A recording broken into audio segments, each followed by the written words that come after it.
Hey there, just thought we could, hang out for a bit. My name doesn't matter, honestly. Think of this more like just sitting together, maybe late at night, or early in the quiet morning, just talking. Thinking out loud, mostly. About stuff. About life. About being you. About being me. About being us. And how sometimes it just feels like a lot. Like really, truly, a lot. There are days when everything just seems to click into place. You wake up feeling refreshed. The coffee tastes amazing. The people you interact with are friendly. Things just work. The traffic flows. Your brain feels sharp. You get things done. The problems that pop up seem manageable. They're just little puzzles to solve, right? Little speed bumps. You feel capable, competent, like you've got a handle on things. Those days they're pretty great, aren't they? And then there are other days. The alarm feels like an assault. The world feels gray, even if it's sunny outside. Everything seems like a struggle. Little tasks feel enormous. Your patience is thin. Maybe someone says something that rubs you the wrong way. Or maybe nothing happens at all. And you still just feel this heavy kind of dread, or a quiet sadness, or just a frustrating blankness. Things that worked yesterday suddenly don't make sense. Problems feel insurmountable. The to-do list feels less like tasks and more like accusations. And on those days, you might wonder, what's even the point? Or maybe, am I broken? And I think that's where a lot of us start, isn't it? In that questioning.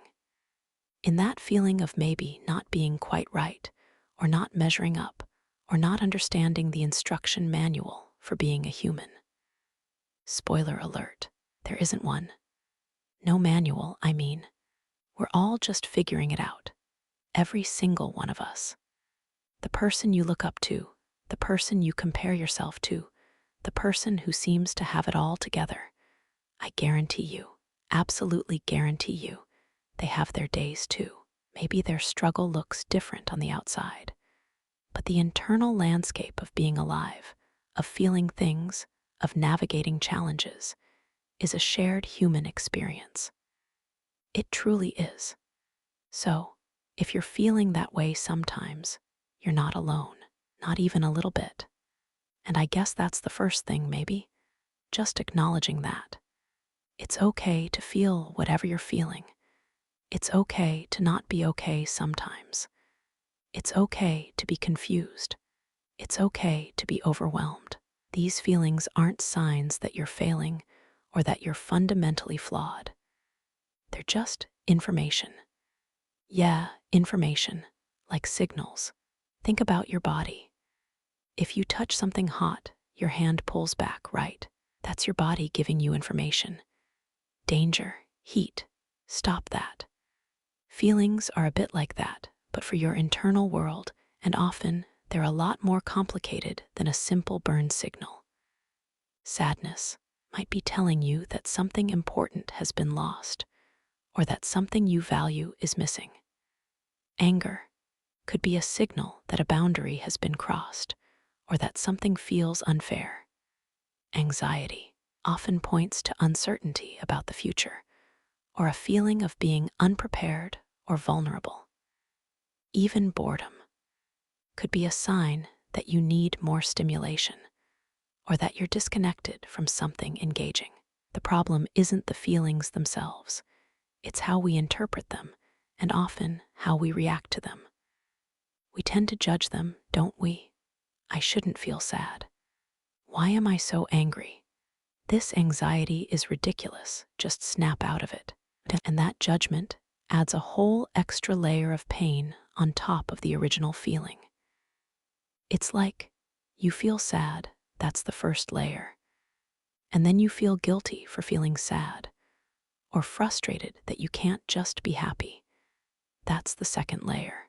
And sometimes that second layer, the layer of judgment about the feeling, is actually worse than the original feeling itself. So maybe, just maybe, The first small step towards feeling a little bit better, a little bit more capable of handling everything, is simply to notice what you're feeling without instantly slapping a judgment on it. Just, oh, hello, sadness. Or, okay, there's that knot of anxiety again. Or even, wow, I'm really frustrated right now. No need to fix it immediately. No need to understand why you're feeling it just yet. Just the simple, quiet act of acknowledging its presence, like noticing a cloud in the sky. It's just there. You don't have to like the cloud. You don't have to invite it over for dinner. You just see it. This isn't some complicated philosophical maneuver. It's just a gentle shift in how you relate to your internal experience. It's called awareness, or sometimes mindfulness, and it's a truly powerful, though often deceptively simple, concept. Mindfulness isn't about emptying your mind. Good luck with that, right? Our brains are thought-generating machines. They don't just power down because we ask them to. It's more about being present with what is, right here, right now, not getting lost in worries about 5 minutes from now or regrets about 5 years ago. Just being in this moment. And a big part of being present in this moment is noticing your thoughts and feelings without getting completely tangled up in them. It's like you're sitting on the bank of a river, watching leaves float by. Each leaf is a thought or a feeling. You can see them. You can notice their shape, their color, how fast they're moving. But you don't have to jump in the river and ride every single leaf. You can just watch them go by. This takes practice, by the way. A lot of practice. Especially when the leaves are giant, scary monster leaves, or shiny, tempting leaves, or leaves that look suspiciously like reasons why you're terrible. Our brains, you see, are hardwired for certain things. Survival, for example. And survival often means scanning for danger, spotting potential problems. That's why our thoughts can sometimes feel overwhelmingly negative. The brain is just trying to keep us safe in its own clumsy, ancient way. It's not broken. It's just doing its evolutionary job. It's like a security system that's a little too sensitive, constantly seeing threats everywhere. Recognizing this wiring can be incredibly freeing. It's not you choosing to have catastrophic thoughts necessarily. It's just your brain running its default software. And the good news is, software can be updated, not easily and not overnight, but it can be done. How do you start updating the software? Well, awareness is the first step, just noticing the thoughts and feelings without judgment. The second step is often where things get interesting. It involves something called acceptance. Now, hold on. Acceptance does not mean resignation. It doesn't mean saying, okay, I guess my life is terrible and I just have to deal with it. No, not at all. Acceptance means acknowledging the reality of the present moment. Okay, this is happening right now. Okay, I am feeling this right now. It's looking clearly at what is, rather than wishing it were different, or pretending it's not happening, or arguing with reality in your head. Arguing with reality, by the way, is a surefire path to suffering. If it's raining and you stand there shouting at the sky, it shouldn't be raining. This isn't fair. The rain isn't going to stop. You're just going to get wet and angry. Acceptance is just grabbing an umbrella. It doesn't mean you like the rain. It just means you acknowledge it's happening and respond appropriately. So, accepting a feeling isn't approving of it. It's just saying, this feeling is present within me right now. Like accepting that you have a certain height or a certain eye color or that your knee hurts today. It's not saying you want it to hurt.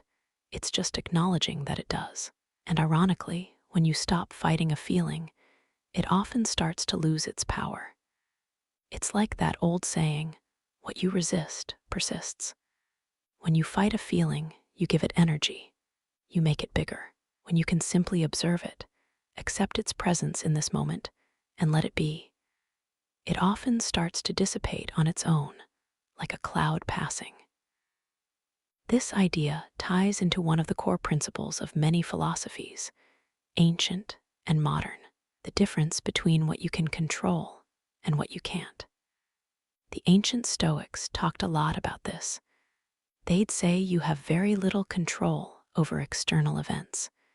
You can't control what other people do.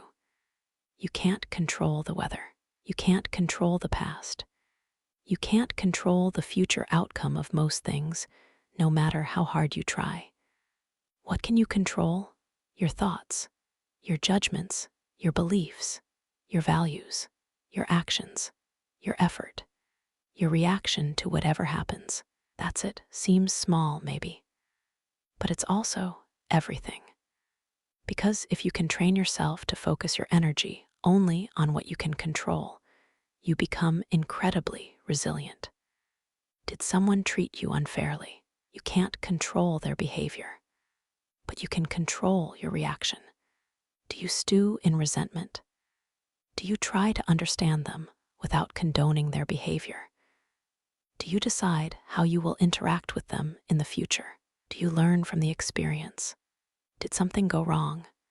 You can't change the past event, but you can control how you process it.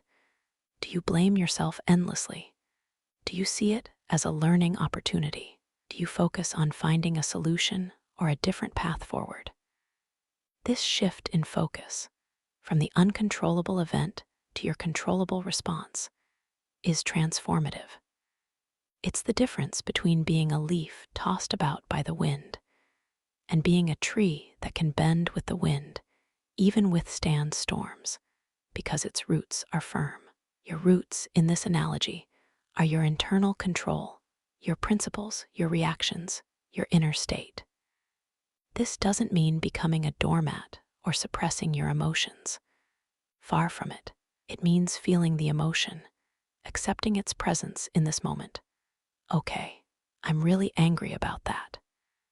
And then choosing your response based on your values and what you can actually influence.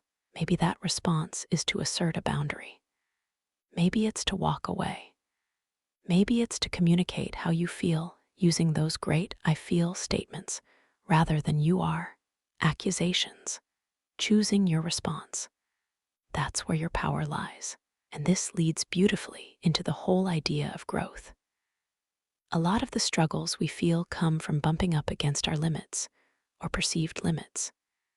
We try something, we fail, or it's harder than we thought, or we get criticized, and we internalize that as "I'm not good enough," or "I'm not capable," or "what was I even thinking trying that?" This is often tied to something called a fixed mindset. If you have a fixed mindset, you believe that your abilities, your intelligence, your talents are basically fixed. You either have them or you don't. So when you face a challenge or failure, it feels like a verdict on your fundamental worth. It proves you're not smart enough, not talented enough, not enough. Naturally, this makes you avoid challenges and fear failure because they expose your supposed limitations. On the flip side is a growth mindset. With a growth mindset, you believe that your abilities can be developed through dedication and hard work. That intelligence and talent are just starting points. That effort, strategies, and help from others are what matter most. Failure isn't a verdict, it's information. It's a signal that you need to try a different approach, put in more effort, learn something new. Challenges aren't threats, they're opportunities to learn and grow. Criticism isn't a personal attack, it's feedback to help you improve. Someone with a growth mindset sees someone else's success not as a threat, "Oh great, they're good at that," which means I'm not, but as inspiration or a roadmap. Wow, they achieved that. How did they do it? What can I learn from them? See the difference? It's massive. It's the difference between giving up when something is hard and getting excited because something is hard, knowing that overcoming it will make you stronger, more capable, more knowledgeable. So, how do you cultivate a growth mindset? Start noticing your internal monologue when you face a challenge or a setback. Are you saying, "I'm not good at this"? Try rephrasing it. "I'm not good at this yet." That tiny word, yet, holds so much power. It opens up the possibility of learning and improving. See failure as a learning opportunity. What did this teach me? What will I do differently next time?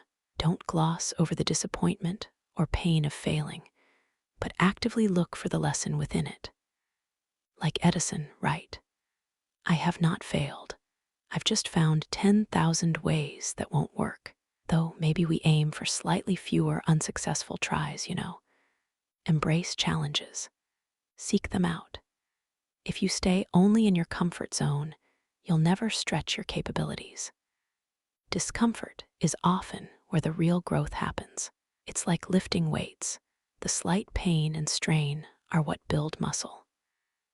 Value the process of learning and the effort you put in, not just the final outcome. Did you try your best?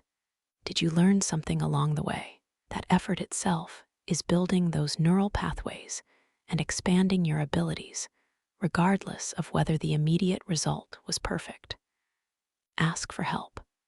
Seriously, learning from others is incredibly efficient. Mentors, teachers, friends who are skilled in areas you're not.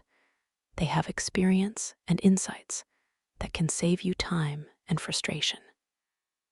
Thinking you have to figure it all out alone is often the fixed mindset talking, trying to protect your ego from appearing less than capable. But the truly capable people are those who are confident enough to admit what they don't know and seek knowledge.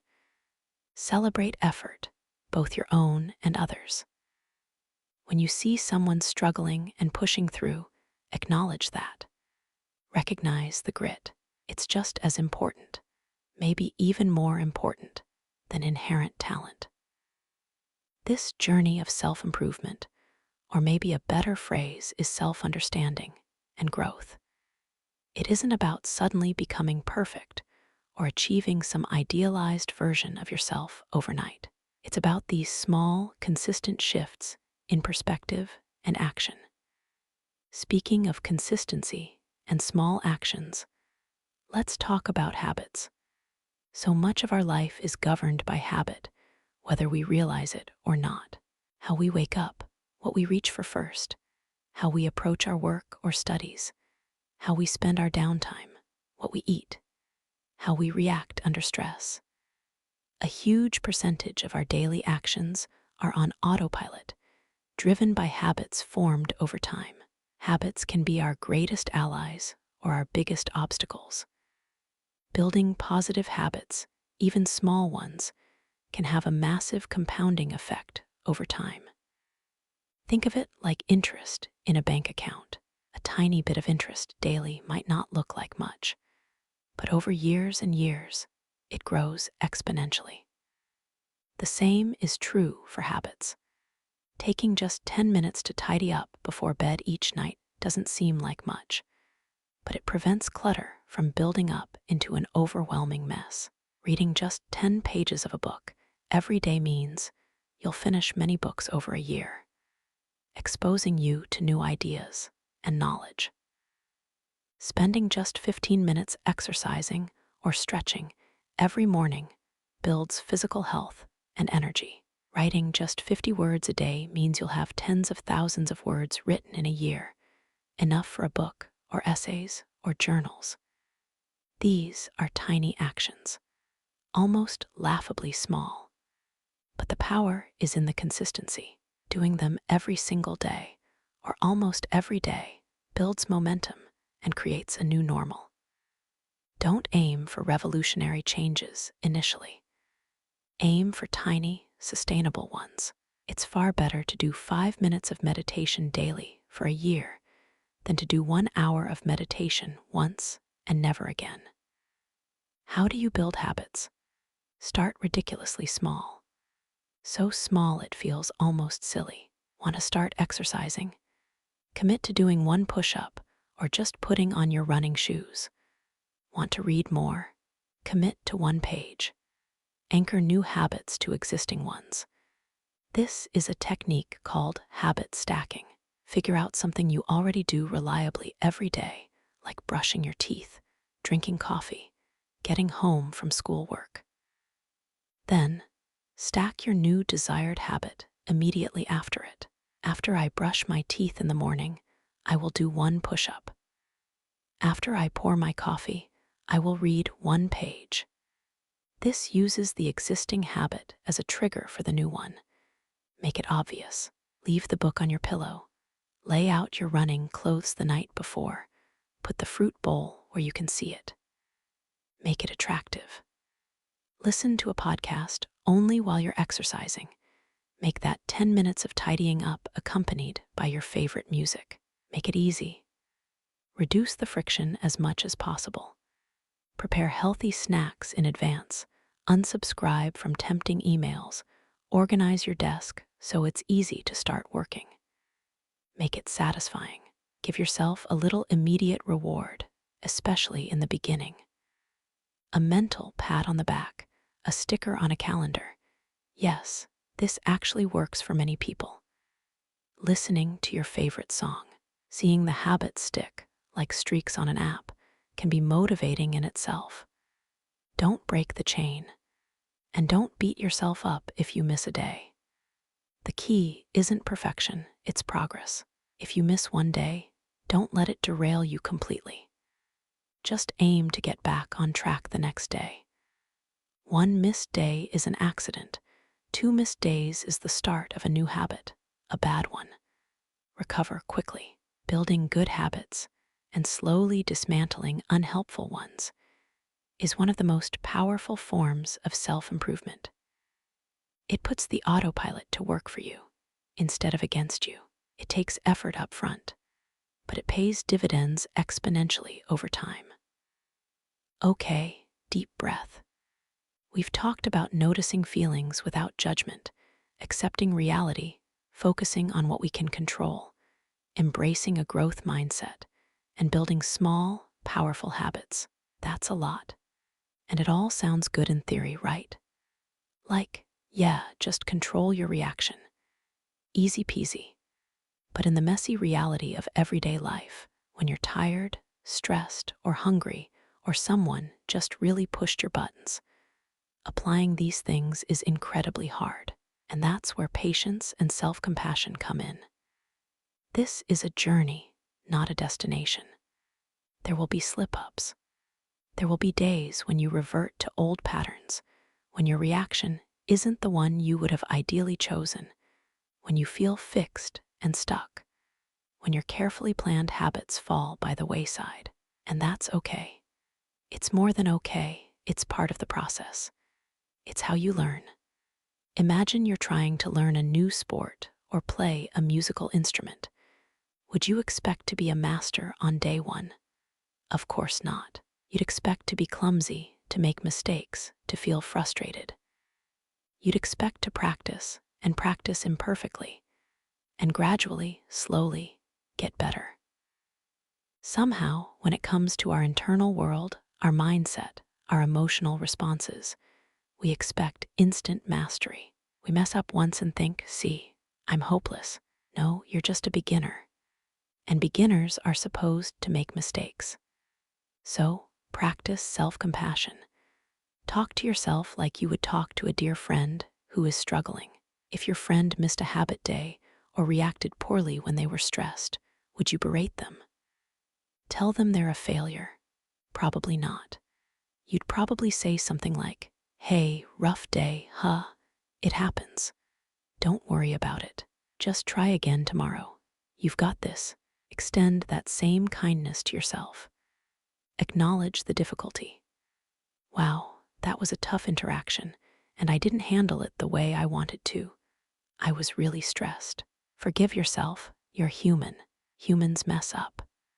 Forgiveness isn't saying the behavior was okay. It's releasing yourself from the hook of guilt and shame so you can learn and move forward. Learn the lesson. Okay, what can I learn from this? How can I approach it differently next time? And then start again. Don't dwell endlessly in the mistake. Accept it, learn, and pivot. Self-compassion isn't about letting yourself off the hook. It's about creating the internal safety net that allows you to keep trying without fear of crushing self-recrimination.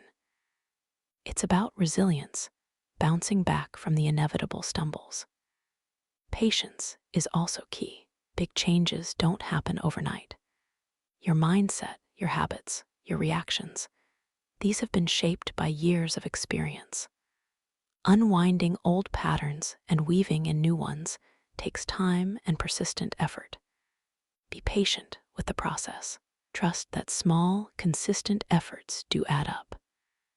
You don't see the growth happening hour by hour, just like you don't see a plant growing, but it is happening below the surface, in the quiet, consistent work of daily effort and awareness.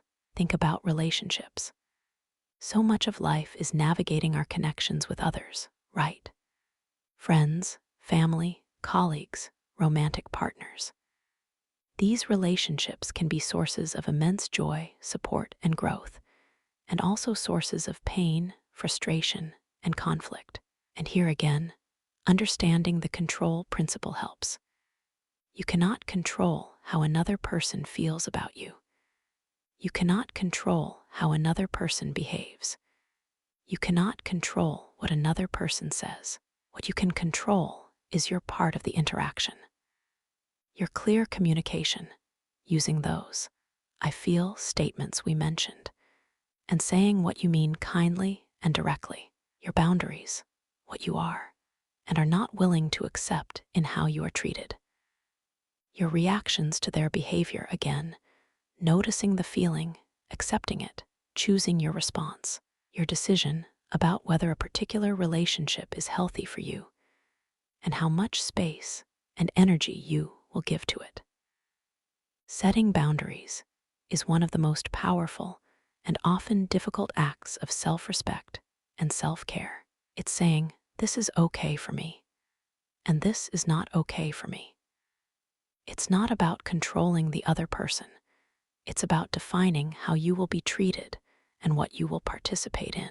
It might be saying no to something you don't have the time or energy for, even if it feels like you should say yes. It might be speaking up respectfully when someone says something hurtful, rather than staying silent and resentful. It might be deciding to limit contact with someone whose behavior is consistently toxic or draining. Boundary setting can feel selfish at first, especially if you're used to people-pleasing or putting everyone else's needs first. But it's not selfish. It's necessary for maintaining your well-being and for building genuinely respectful relationships. When you don't have clear boundaries, you teach people how it's okay to treat you, and you're more likely to end up feeling resentful, drained, and taken advantage of. Clear communication goes hand in hand with boundaries. Learning to express your needs, feelings, and thoughts directly and respectfully is a skill that takes practice. Avoid mind reading, avoid passive aggression, avoid making assumptions. If you have a problem, address the behavior or situation, not the person's character. When X happened, I felt Y is more constructive than you are always so Z. Understanding others' perspectives, even when you disagree with them, is also incredibly helpful. Everyone has their own history, their own fears, their own wiring. This doesn't excuse bad behavior, but it can help you react with a little less personal offense and a little more understanding of the complex forces at play in any interaction. This is the dance of life, right? Moving between the internal world, our thoughts, feelings, reactions, mindset, and the external world events, other people, circumstances, and our well-being often depends on finding a balance between the two. Okay, let's shift gears a little. Have you ever thought about simplicity? In a world that often feels overwhelmingly complex, chaotic, and noisy, finding pockets of simplicity can be like finding an oasis. Simplicity isn't about deprivation. It's about removing the unnecessary to make space for what truly matters. This can apply to your physical space, decluttering, organizing, owning fewer things that bring you joy and serve a purpose. Less stuff means less to clean, less to organize, less mental energy tied up in managing possessions. It creates physical space and mental breathing room.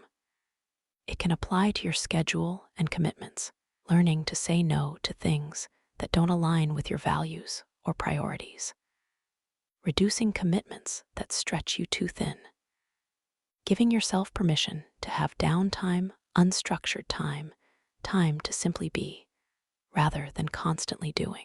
It can apply to your digital life, setting limits on social media, unsubscribing from emails, turning off notifications, curating the information you consume.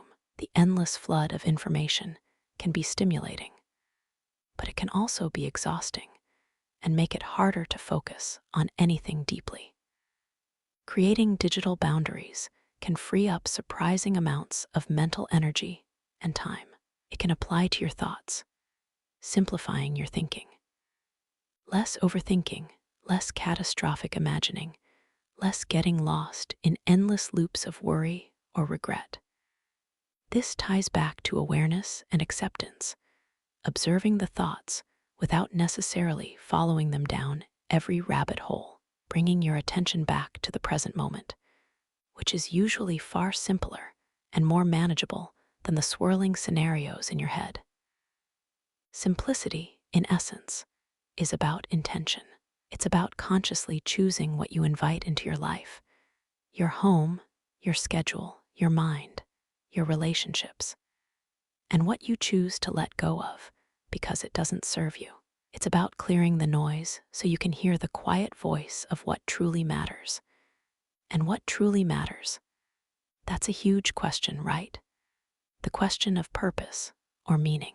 For many people, there's a feeling that they need to find their one true calling, their grand purpose in life, the one big thing they are meant to do. And the search for that one big thing can sometimes feel paralyzing. What if I choose the wrong one? What if I never find it? Maybe, just maybe, purpose isn't one giant thing you find under a rock, or that appears in a flash of lightning. Maybe purpose is something you create, moment by moment, through how you choose to live. It can be found in your relationships, in being a supportive friend, a loving family member, a kind partner. The purpose is the connection, the care, the shared humanity. It can be found in your work, not just in the job title or the salary, but in the actual doing, using your skills, solving problems, creating something, helping others through your work. It can be found in your hobbies and passions, in the joy of creating art, playing music, gardening, exploring nature, learning a new skill. These aren't just time fillers. They can be expressions of your deepest self, sources of meaning and flow. It can be found in small acts of kindness towards others and towards yourself. It can be found in learning and growing, simply for the sake of expanding your understanding of the world and yourself. It can be found in contributing, in whatever way feels authentic to you, to something larger than yourself, your community, a cause you believe in, the well-being of others. Maybe purpose is less about the destination, what you achieve or become, and more about the journey, how you choose to show up, what you choose to value, how you choose to interact with the world and the people in it. Finding meaning might not be about having the answers, but about engaging with the questions, about being curious, open, and willing to explore.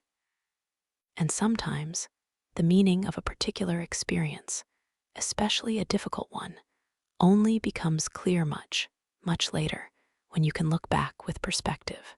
The struggle you're facing now, the setback you experienced yesterday, years from now, you might see how it shaped you, how it taught you something crucial, how it led you down a path you never expected, but that turned out to be important. So if you're feeling adrift, if the grand question of what's my purpose feels too heavy, try shifting the focus. Ask yourself, what gives me a sense of meaning or energy or connection today? How can I bring a little more intention and value to the things I'm doing right now? Who or what can I serve or connect with in a small way today? Focus on creating moments of meaning. And over time, those moments weave together into a tapestry that is your purposeful life. Don't wait to feel inspired to start. Often, you have to start to feel inspired. Take a small action. Connect with someone. Create something, even if it's imperfect. Read something interesting. Help someone out. Those small acts can build momentum and reveal the next small step, and the next.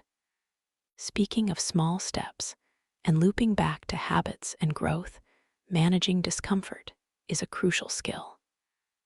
Our natural inclination is to avoid discomfort. If something feels hard or scary or awkward, we want to pull back. And evolutionarily, that makes sense. Avoid the saber-toothed tiger. But in modern life, the saber-toothed tigers are often growth opportunities. Asking for help, speaking in front of others, trying a new skill, having a difficult conversation, exercising when you don't feel like it, learning to tolerate, and even lean into productive discomfort is essential for growth. Productive discomfort is the feeling you get when you're slightly outside your comfort zone, trying something new, pushing your limits in a healthy way. It's not overwhelming fear or pain, but that edge where things feel a bit awkward, difficult, or uncertain. How do you build tolerance for it? Again, start small. Voluntarily expose yourself to manageable levels of discomfort. This is the whole idea behind things like cold showers, or deliberately choosing the slightly harder route, or talking to a stranger. You're training your system to understand that discomfort isn't always a signal of danger. Sometimes it's just a signal that you're stretching and getting stronger. Notice the feeling of discomfort without immediately reacting. That goes back to awareness. Okay, I'm feeling anxious about sending this email. Just notice the physical sensations, the thoughts. Don't instantly back away. Remember why you are doing this. What is the goal? What is the value that lies on the other side of this discomfort? Linking the uncomfortable action to a desired outcome or value makes it more bearable. Break the uncomfortable task down. If a task feels huge and intimidating, how can you break it into tiny, less daunting steps? Just focus on taking the first micro step. Consistency is key here too. Regularly stepping just outside your comfort zone, even in small ways, gradually expands that zone. The things that feel uncomfortable today might feel routine a year from now. Resilience, that ability to bounce back from setbacks, is built in those moments of grappling with discomfort and difficulty. It's not built when everything is easy. It's forged in the fire of challenge. And challenges will come. That's another guarantee in life. No matter how well you manage your mindset, or how many good habits you build, or how clear your boundaries are, difficult things will happen. You'll face losses, disappointments, failures, unfairness, uncertainty, illness.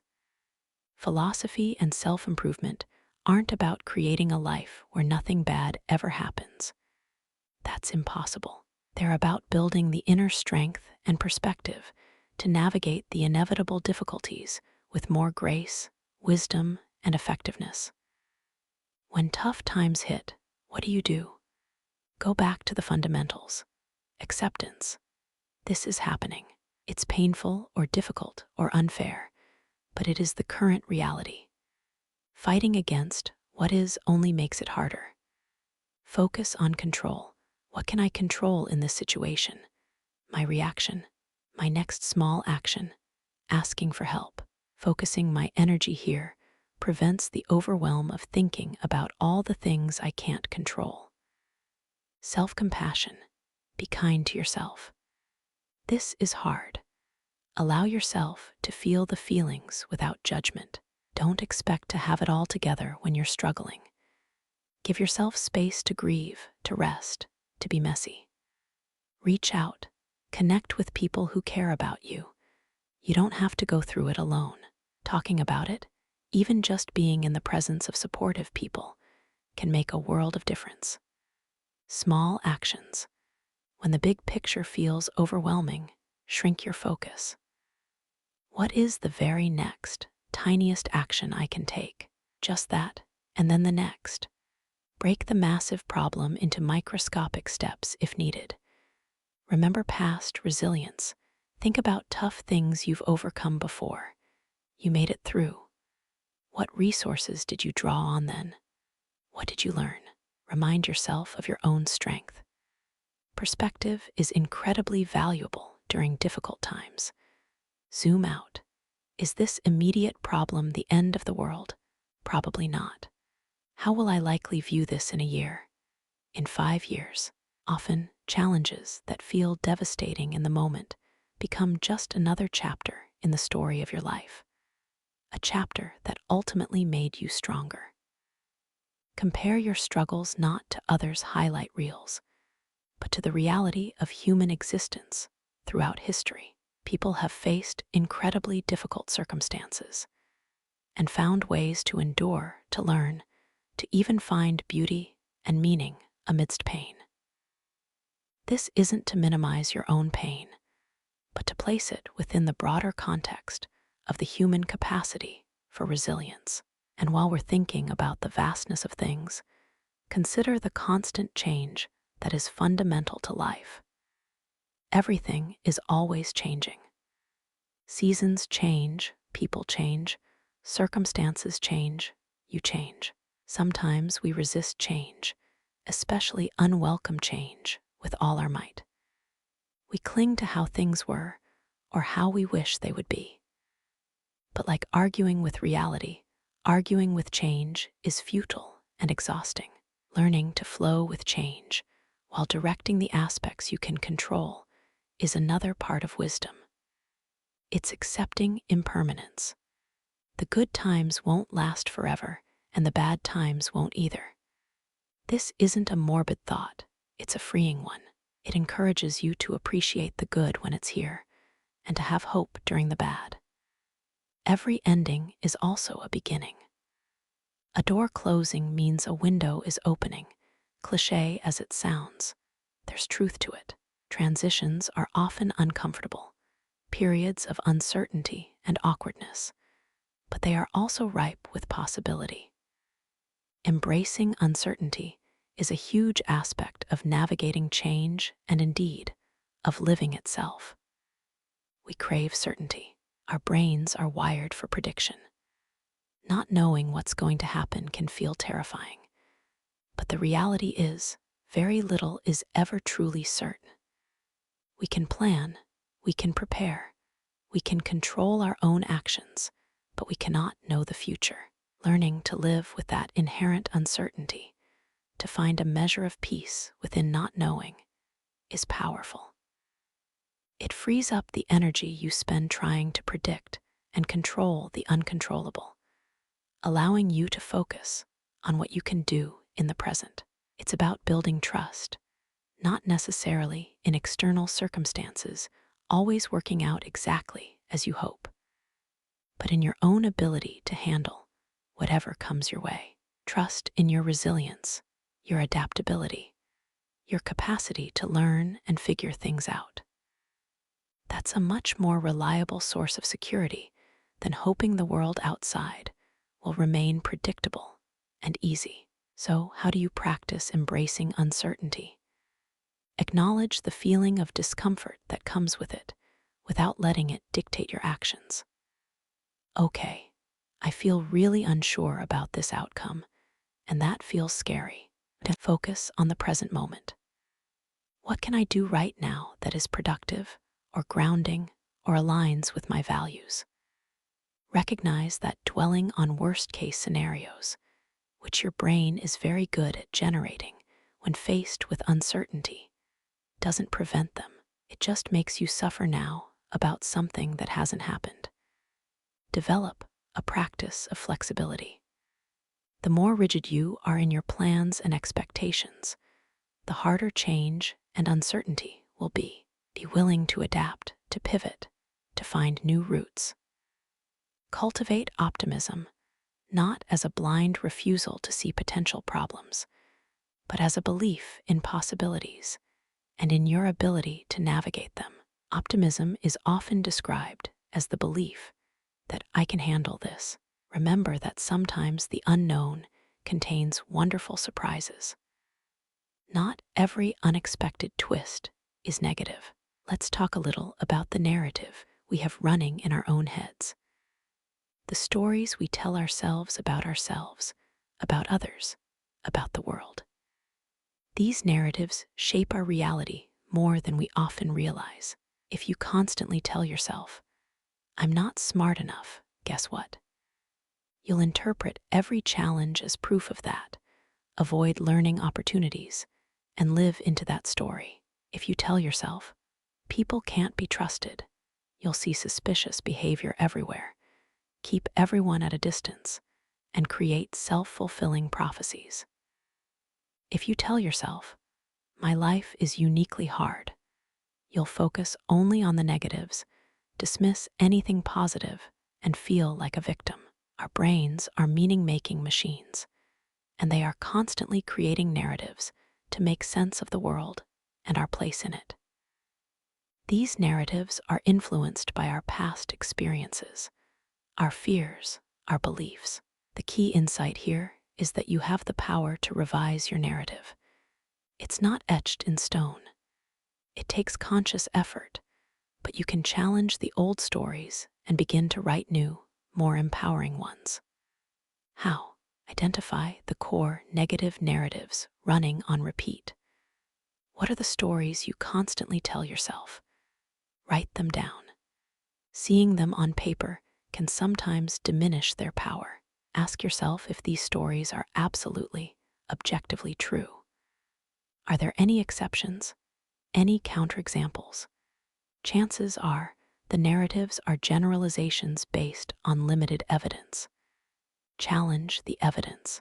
When you think, I always fail, how many times have you actually failed? And how many times have you succeeded or partially succeeded or learned? Be fair with yourself. Identify the function of the narrative. Sometimes these negative stories serve a purpose, even if it's a maladaptive one. If I believe I'm not good enough, I won't try new things, and then I won't experience the pain of failure. It's a twisted form of protection. Recognizing the underlying function can help you address the need, in this case, for safety or avoiding pain in healthier ways. Rewrite the narrative. What story would you prefer to live into? I am capable of learning and growing. Challenges are opportunities. I am a work in progress, worthy of kindness. Write this new narrative down. Make it specific and believable. Practice the new narrative. Look for evidence that supports the new story. Act in ways that align with the new story. It feels awkward at first, like wearing ill-fitting clothes, but the more you practice, the more natural it becomes. Affirmations can be a part of this, not as magical spells, but as deliberate repetitions of the narrative you are actively trying to build. Be patient. These old stories are deeply ingrained. It takes time and persistence to rewrite them. Dons expect to delete the old file immediately, but you can create a new default setting. Our memories, by the way, are often colored by our current dominant narrative. We tend to recall experiences in a way that confirms what we already believe about ourselves and the world. Understanding this can help us treat our memories, especially painful ones, not as objective truth, but as subjective interpretations that can potentially be viewed through a different lens with distance and healing. This whole idea of rewriting narratives is closely related to cognitive behavioral therapy, CBT, which helps people identify and challenge unhelpful thinking patterns and behaviors. You don't need a therapist to start applying the basic principles. Notice your thoughts, question their validity, and explore alternative ways of thinking and acting. So, where does this leave us? Thinking about thinking, right? Thinking about feeling, about doing, about being. It's an ongoing process. There's no finish line where you suddenly become a perfectly self-actualized being who never struggles again. The goal isn't perfection, it's progress. The goal isn't eliminating negative emotions, it's learning to navigate them effectively. The goal isn't avoiding challenges, it's building the capacity to meet them. The goal isn't having all the answers, it's engaging with the questions with curiosity and courage. It's about building awareness, building acceptance, building resilience, building helpful habits, building meaningful connections, building a sense of purpose, not out of grand ambition necessarily, but out of intentional living day by day. And remembering kindness, especially towards yourself. This is tough stuff sometimes. Being human is complicated and messy and beautiful and challenging. There are ups and downs, forward steps and backward slides. Think of yourself as a lifelong student of being yourself. There's always more to learn, always more to understand, always room to grow and adapt. Approach it with that mindset, curiosity, humility, persistence, and a sense of adventure. Don't compare your behind-the-scenes reality to other people's carefully curated highlight reels. Everyone has their struggles, even if they don't show them. The journey is unique to you. Celebrate your small wins. Acknowledge how far you've already come. Even just dedicating this time to thinking about these things, to listening, shows a willingness to learn and grow, and that's a win in itself. Don't wait for the right time to start making changes. The perfect moment rarely arrives. The best time to start is usually right now, with the imperfect circumstances and the imperfect you that exists today. Pick one tiny thing, something that resonates from everything we've been thinking about. Just one tiny, manageable step. Maybe it's paying attention to one feeling today without judging it. Maybe it's finding one tiny habit you can start consistently. Maybe it's noticing one negative thought pattern and just questioning it lightly. Maybe it's setting one small boundary in one interaction. Maybe it's taking 5 minutes to simply breathe and be present. Just one thing, and then tomorrow, maybe one more. The journey is made up of countless individual steps, and every step, no matter how small, moves you forward. And remember the pauses. In spoken word, in music, in life, the pauses are important. They provide contrast, allow for reflection, create space for what comes next. It's okay to pause. It's okay to rest. It's okay to not always be actively doing or improving. Sometimes just being, resting, integrating is exactly what you need. Give yourself permission for those pauses. They're not wasted time. They're essential parts of the rhythm of life and growth. So, yeah, just a lot of random thoughts, I guess, about trying to figure things out, about living a life that feels a little more aligned, a little more peaceful, a little more meaningful. Even amidst the chaos, I don't have all the answers. Nobody does. But maybe, just thinking about the questions and about the different ways people have tried to approach them for centuries, and trying out a few ideas here and there. Maybe that's the whole thing.